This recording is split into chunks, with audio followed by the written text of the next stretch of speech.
Assalamualaikum, nama saya Siti Aswa binti Jalin, memegang nomor matriks BE 20110493. Kemerosotan Empire Uthmaniyah bermula apabila berlakunya keadaan yang tidak stabil pada abad ke-17 sehingga pada akhir abad ke-18 kerana timbulnya pelbagai masalah dan konflik dalam tempoh tersebut. Keadaan inilah yang telah mendorong para sultan untuk melaksanakan pembaharuan atau program reformasi yang baru terutamanya dalam aspek politik, ekonomi, ketenteraan, sosial, dan sebagainya agar dapat mengembalikan kegemilangan Empire Uthmaniyah seperti dulu lagi. Terdapat banyak pemerintah yang terkenal yang telah melaksanakan pelbagai pembaharuan semasa memerintah Empire Uthmaniyah.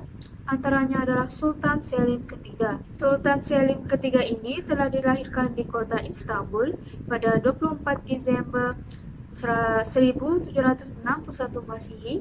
Baginda telah menjadi sultan yang ke-27 dari 26 sultan yang telah memerintah Uthmaniyah apabila baginda telah diangkat menjadi Sultan Uthmaniyah pada 7 April 1789 Masihi semasa berumur 27 tahun ketika itu. Sultan Selim ketiga sendiri telah memerintah Empire Uthmaniyah dari 7 April 1789 sehinggalah pada 29 Mei 1807. Dalam hal ini, sejarah era pemerintahan Sultan Selim ketiga di Uthmaniyah telah berlangsung selama 18 tahun lamanya. Sewaktu pemerintahan Sultan Mustafa ketiga, usaha-usaha pembaruan yang mengambil idea-idea dari barat telah didedahkan kepada Sultan Selim ketiga kerana keyakinan ayahandanya bahawa Sultan Selim ketiga ini akan menjadi seorang pemerintah yang berjaya dan gemilang pada suatu hari nanti. Perkara ini dapat dibuktikan apabila pemerintahan Sultan Selim ketiga yang telah berlangsung selama 18 tahun lamanya memperlihatkan baginda yang telah berjaya memajukan dan memodelkan Empire Uthmaniyah dengan melaksanakan pelbagai pembaharuan berdasarkan idea dan elemen dari barat sehingga mampu mengembalikan kegemilangan Uthmaniyah yang mengalami kemerosotan pada masa itu. Oleh itu, melalui pembentangan ini, kumpulan kami akan membahaskan keberkesanan dasar pembaruan atau pembaratan oleh Sultan Selim ketiga, terutamanya dalam aspek sosial ke arah mengembalikan kegemilangan Empire Uthmaniyah. Seterusnya saya akan menerangkan berkenaan aspek perkembangan sekular terhadap tentera dan juga golongan elit, di mana pada tahun 1793 Muhendishan baru ditubuhkan oleh Sultan Selim III, di mana di sini tenaga pelajar dikatakan terdiri daripada jurutera generasi baru Uthmaniyah yang sebelum ini belajar daripada pakar Perancis. Contohnya ketua pengajar pertama Hussein Rifki Tamani yang belajar seni pengubuan daripada jurutera Perancis. Di sini para pelajar diajar subjek geometri, trigonometri, pengukuran ketinggian dan juga tinjauan. Beberapa perubahan berlaku kepada institusi ini sehingga akhirnya dikenali sebagai The Imperial School of Military Engineering. Pada tahun 1806, peraturan baru dikeluarkan oleh Sultan Salim III yang menunjukkan terdapatnya pengaruh Eropah dan juga Uthmaniyah. Peraturan yang diambil dari Eropah ialah dengan mewujudkan 4 kelas berturut-turut dengan 4 orang guru dan salah seorang guru dilantik sebagai ketua pengajar. Peraturan ini merupakan yang pertama kali diperkenalkan dalam sistem pendidikan Uthmaniyah. Sewaktu di akhir pemerintahan Sultan Selim III, beliau telah menubuhkan Corps Cannon iaitu meriam dan Allied Cannon Wagon iaitu anggota bersekutu meriam wagon yang masing-masing berjumlah sebanyak 4,910 dan 2,129 anggota yang membentuk angkatan bersenjata yang efektif. Semasa pemerintahan Sultan Mahmud II, baginda menaikkan gaji mereka, menyediakan peralatan baru dan berek yang lebih baik, serta meningkatkan kekuatan mereka sehingga mencapai jumlah 10,000 cannoneer yang merangkumi anggota pasukan meriam dan 4,400 cannon wagon, iaitu anggota pasukan cannon wagon yang dikatakan setia dan dapat mengimbangi tentera Janissary. Seterusnya, pada tahun 1834, wujudnya sekolah ketenteraan baru iaitu Imperial Military School ditubuhkan bagi melatih pegawai dan teknik moden dalam peperangan.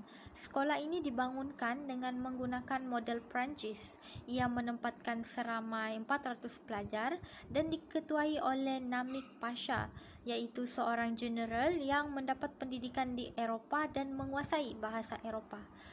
Kurikulum sekolah ini disediakan oleh guru-guru dari sekolah ketenteraan dan juga kejuruteraan laut yang bekerjasama untuk menambah baik tahap pendidikan. Empayar Utsmaniyah yang terkenal sebagai sebuah kerajaan Islam yang hebat dan paling lama bertahan mulai menghadapi ancaman dari Barat semasa abad ke-17. Menyadari akan kehebatan Barat yang semakin menyerlah, Utsmaniyah mengambil langkah untuk mengukuhkan kembali kekuatan empayar melalui beberapa usaha yang telah dilaksanakan oleh beberapa pemerintah yang diketuai dan digelar sebagai Sultan Salim III. Baginda telah dinaikkan tahta untuk memerintah empayar Utsmaniyah pada tahun 1789.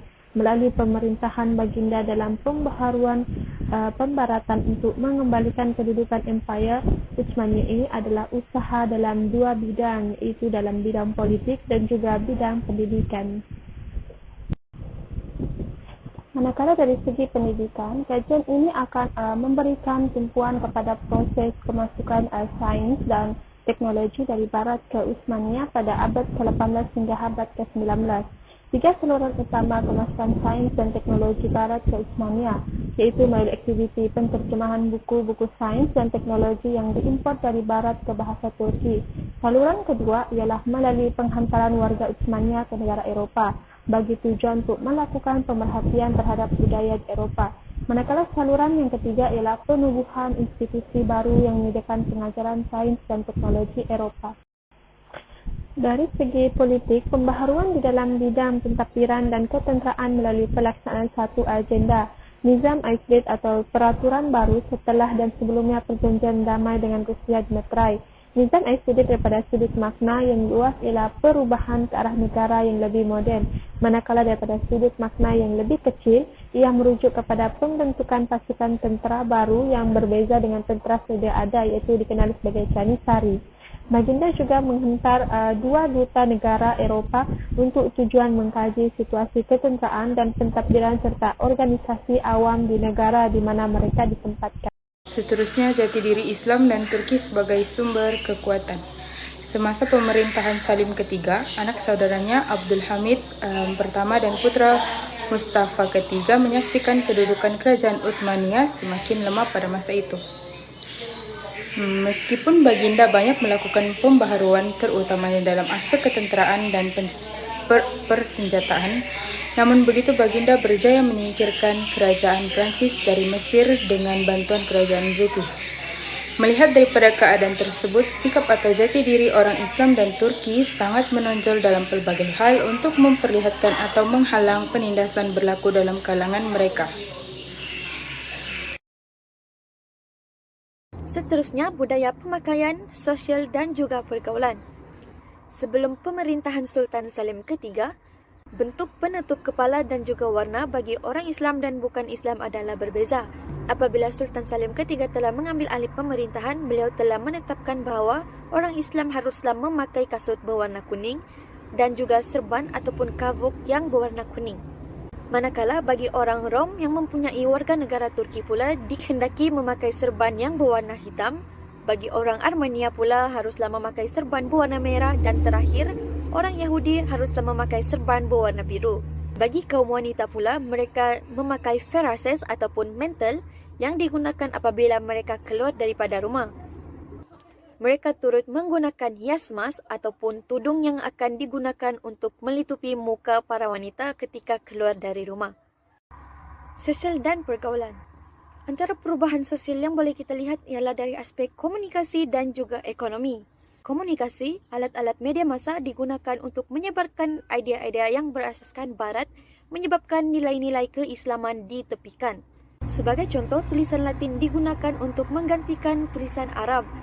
Begitu juga dengan terjemahan dan tafsiran Al-Quran yang diterjemahkan menggunakan bahasa Turki dan tidak lagi menggunakan bahasa Arab. Bagi aspek ekonomi di mana semasa pemerintahan Sultan Salim III, dapat masalah kewangan yang terhasil daripada sistem lama perbendaharaan, di mana terdapat para pegawai yang tidak jujur dan bebas membenarkan penggunaan wang tanpa penyeliaan yang sepatutnya.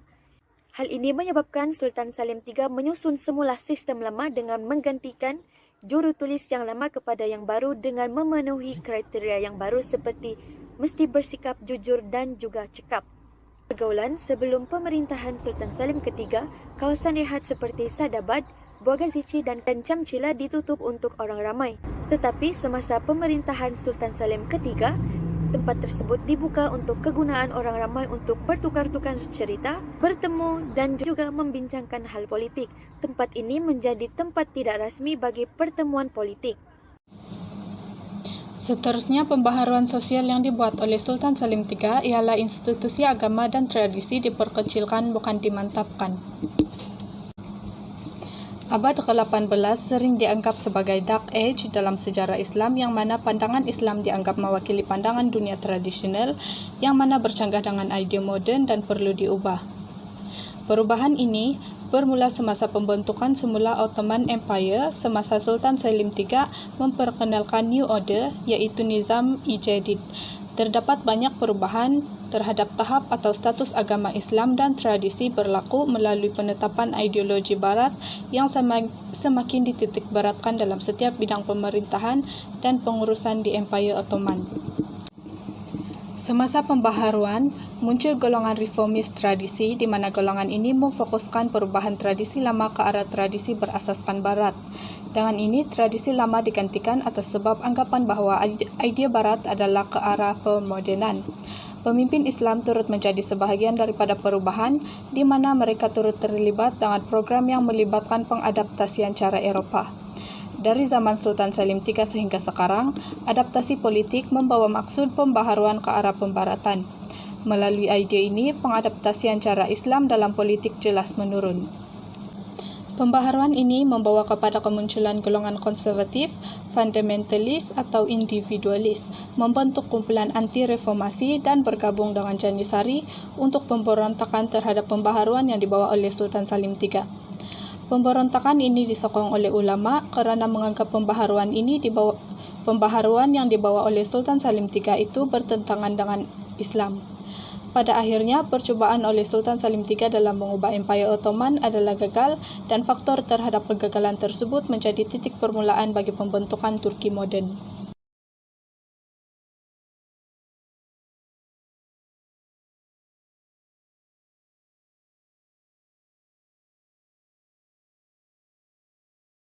Dasar pembaharuan Uthmaniyah diperkukuhkan lagi oleh Sultan Mahmud II yang juga mempunyai prinsip yang sama seperti Sultan Salim III.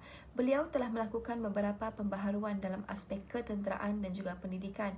Namun usaha pembaharuan yang dilaksanakan oleh Sultan Mahmud II ini sememangnya banyak bergantung kepada program reformasi yang telah dilaksanakan oleh Sultan Salim III.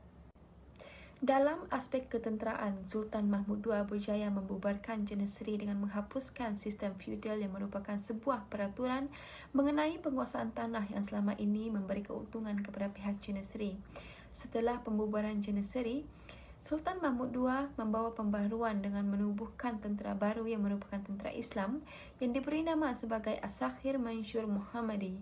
Tentera tersebut juga mempunyai watak eksklusif yang muncul dalam gelarannya iaitu The Victorious Soldiers of Muhammad. Di samping itu, Sultan Mahmud II membuat beberapa pembaharuan dengan membaiki kubu pertahanan tentera dan menyediakan pelbagai kelengkapan khas tentera yang terbaik seperti pistol, senapang dan meriam bagi melengkapi kebutuhan mereka.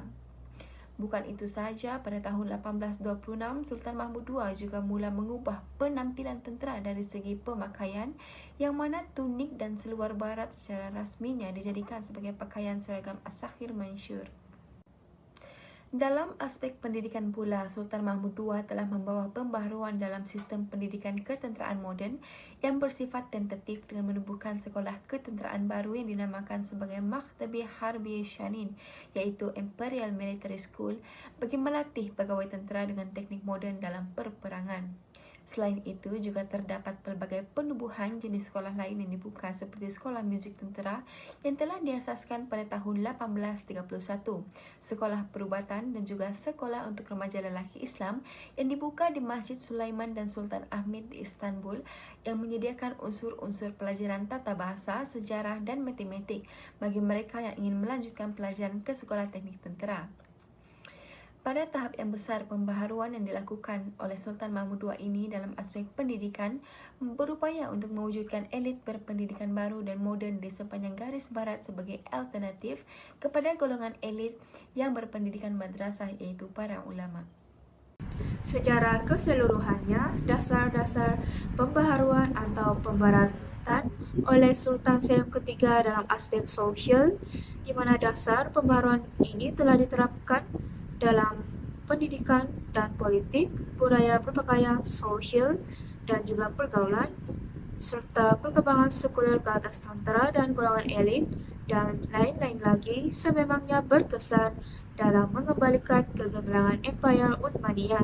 Walau bagaimanapun, pembaharuan Sultan Selim III ini dilihat telah bertentangan dengan prinsip-prinsip agama Islam serta dinilai tidak mampu mengembalikan keagungan agama Islam, kerana idea-idea pembaharuan baginda ini telah diambil daripada elemen-elemen barat yang mengibatkan unsur sekuler dan kuasa barat semakin berleluasa, sehingga berlakunya penghakisan identiti umat Islam di Uthmaniyah pada masa itu. Dalam masa yang sama, ia mengakibatkan pembaharuan yang dilaksanakan Sultan Selim III ini dengan bantuan kuasa barat mendapat berbagai penentangan daripada pelbagai pihak, antaranya para ulama, kerana bertentangan dengan agama Islam, sehingga pada akhirnya Sultan Selim III pun telah digulingkan pada tahun 1807. Dengan ini dapatlah diambil iktibar bahawa sesuatu pembaharuan seharusnya tidak menggadaikan prinsip agama Islam itu sendiri.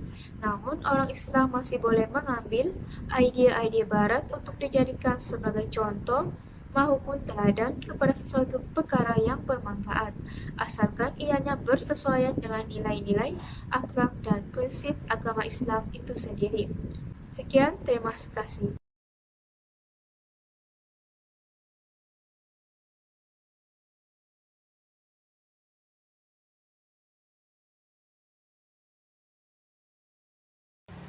Assalamualaikum dan salam sejahtera. Saya Nur Fatihah Afifah binti Muhammad Fazil akan membentangkan bahagian pengenalan artikel jurnal yang akan diteliti dan diulas yang bertajuk Sejarah Kerajaan Turki Uthmaniyah dan Sumbangannya dalam Bidang Sosiopolitik pada abad ke-14 sehingga abad ke-20. Artikel ini ditulis oleh Abu Hanifah Haris. Beliau merupakan pensyarah bahagian Fakulti Seni dan Sains Sosial dalam bidang sejarah di Universiti Malaya, Kuala Lumpur. Jurnal ini diperolehi secara atas talian. Ianya diterbitkan dalam jurnal Al-Tamaddun. Dalam penulisan tersebut, beliau cuba untuk menceritakan atau menyampaikan sejarah penubuhan serta perkembangan kerajaan Uthmaniyah dan sumbangannya dalam bidang sosial dan politik. Seterusnya berkenaan isu utama yang dibincangkan oleh penulis adalah penubuhan sejarah kerajaan Turki Uthmaniyah, di mana Osman I merangkumi pemimpin suku Turki di Anatolia. Beliau ini telah mendirikan kerajaan Uthmaniyah sekitar tahun 1299. Istilah Uthmaniyah ini berasal dari nama Osman, iaitu Uthman dalam bahasa Arab. Turki Uthmaniyah menubuhkan pemerintahan formal dan memperluas wilayah mereka di bawah pimpinan Osman I, Orhan, Murad I dan Bayezid I. pada tahun 1453, Mehmed II the Conqueror memimpin Turki Uthmaniyah dalam merebut kota kuno Konstantinopel, iaitu ibu kota Empayar Byzantine. Ini mengakhiri pemerintahan 1000 tahun bagi kerajaan Byzantine. Sultan Mahmud menanamkan semula kota Istanbul dan menjadikannya ibu kota baru bagi kerajaan Uthmaniyah. Istanbul menjadi pusat perdagangan dan budaya antarabangsa yang dominan. Walau bagaimanapun, Sultan Mahmud telah meninggal dunia pada tahun 1481, di mana putera tertuanya iaitu Bayezid II menjadi sultan yang baru. Menjelang tahun 1517, anak Bayezid iaitu Salim I membawa Syria, Arabia, Palestin dan Mesir di bawah kawalan Uthmaniyah. Kerajaan Uthmaniyah pada masa itu mencapai puncaknya antara tahun 1520 hingga 1566. Semasa pemerintahan Sulaiman the Magnificent, zaman ini ditandai dengan kekuatan, kestabilan dan kekayaan yang besar. Baginda meninggal dunia pada tahun 1574. Pengganti Salim II ialah putera baginda iaitu Murad III. Sebaik sahaja dipilih sebagai sultan, baginda telah membunuh semua 5 adik-beradik baginda yang masih kecil. Baginda juga merupakan Sultan Turki Uthmaniyah terakhir yang meneruskan tradisi menghantar putera raja untuk menjadi sanjak iaitu Gabiner wilayah di wilayah kerajaan Turki Uthmaniyah yang sangat luas. Malah baginda sendiri merupakan bekas Gabiner Manisa iaitu Barat Anatolia.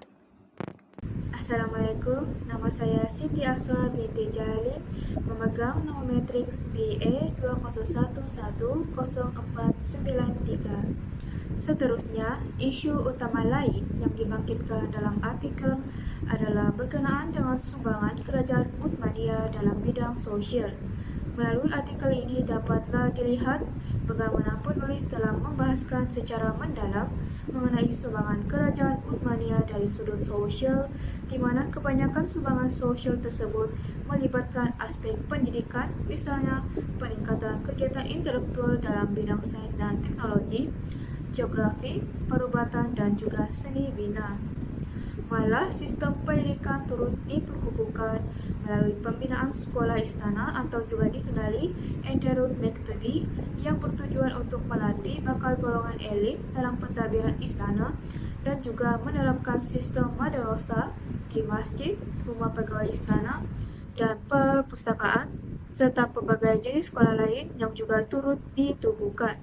Hal ini dapat disaksikan melalui penubuhan Darul Mualim, Darul Mualimat, aliran sekolah moden seperti sekolah sastra, maktab tentera, maktab teknik, sekolah akademik dan juga kolej perubatan, serta penubuhan sekolah menengah rendah, terutamanya pada tahun 1883 yaitu sebanyak 460 dalam sejarah kerajaan Uthmaniyah.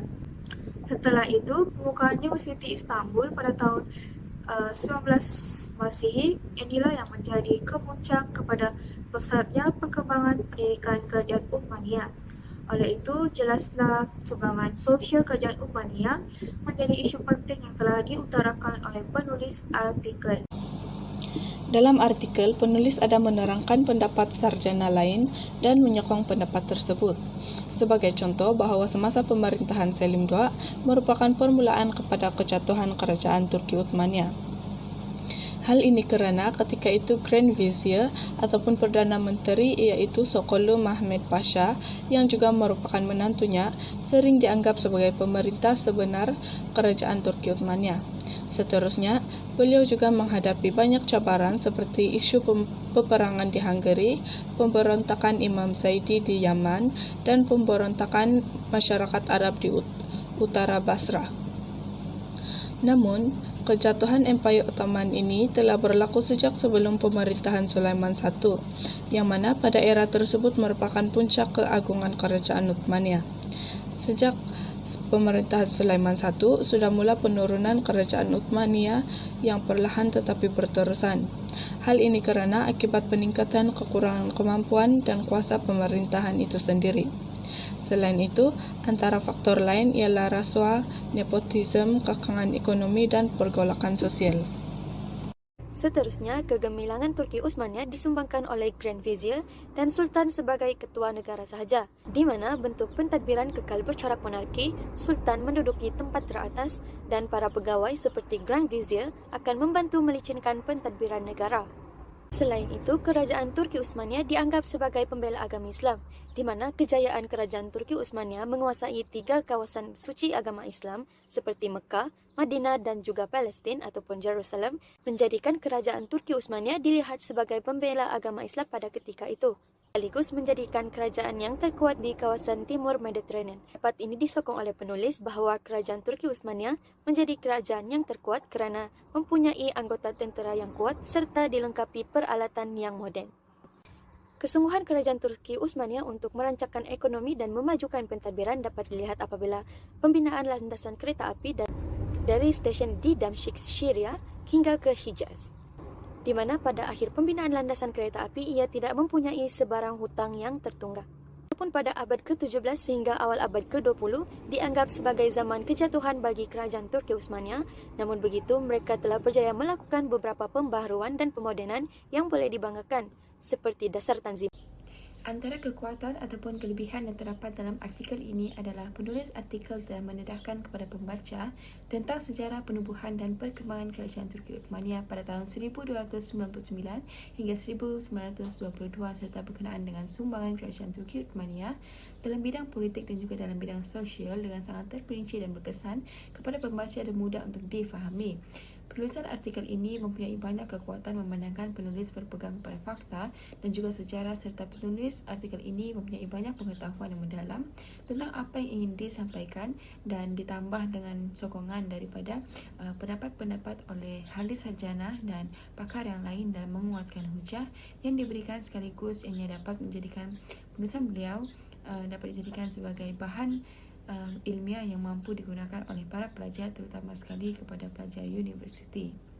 Seterusnya adalah penulis jurnal ini telah menyusun maklumat dengan begitu sistematik dan teratur, yang mana ianya memudahkan lagi penyampaian maklumat dengan lebih jelas dan mudah, di mana maklumat yang berlainan telah disusun dengan menggunakan subtopik yang berlainan.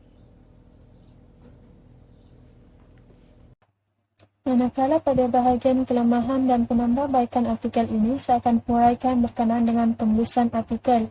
Antara kelemahan yang terdapat dalam artikel ini ialah penulis tidak menggunakan sebarang bentuk grafik dan penulis hanya mengkonsepkan tulisan fakta termasuklah huraian secara keseluruhan semata-mata.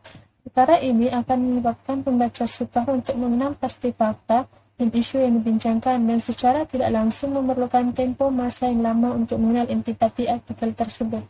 Oleh itu, pada pendapat saya, penambahbaikan artikel ini adalah dengan menggunakan berbagai bentuk grafik. Misalnya dalam artikel ini, penulis ada membincangkan berkenaan dengan sejarah Turki Utsmaniyah dan carta alir adalah salah satu grafik yang sangat sesuai untuk meringkaskan sejarah ini setelah pembaca memahami kesemua panggal. Manakala penggunaan grafik jadwal pula adalah pada bahagian sumbangan dalam bidang sosial politik. Penambahbaikan ini dapat membantu pembaca faham akan intipati artikel dengan mudah. Seterusnya kesimpulan. Secara keseluruhannya, dalam artikel jurnal ini menceritakan perjalanan Empire Uthmaniyah memperjuangkan dan mempertahankan pemerintahannya sehingga memberikan sumbangan dalam aspek sosial serta politik pada masa itu. Banyak perubahan yang telah dilakukan seperti amalan barat yang semakin diamalkan, budaya berpakaian, serta sosial dan pergaulan orang Turki pada masa itu. Oleh itu, hasil daripada penelitian ulasan artikel ini dapat membantu untuk memperkembangkan lagi bidang penulisan sejarah, serta penelitian ini juga sedikit sebanyak akan membantu para penyelidik seterusnya untuk memperbaiki penyelidikan dalam bidang ini.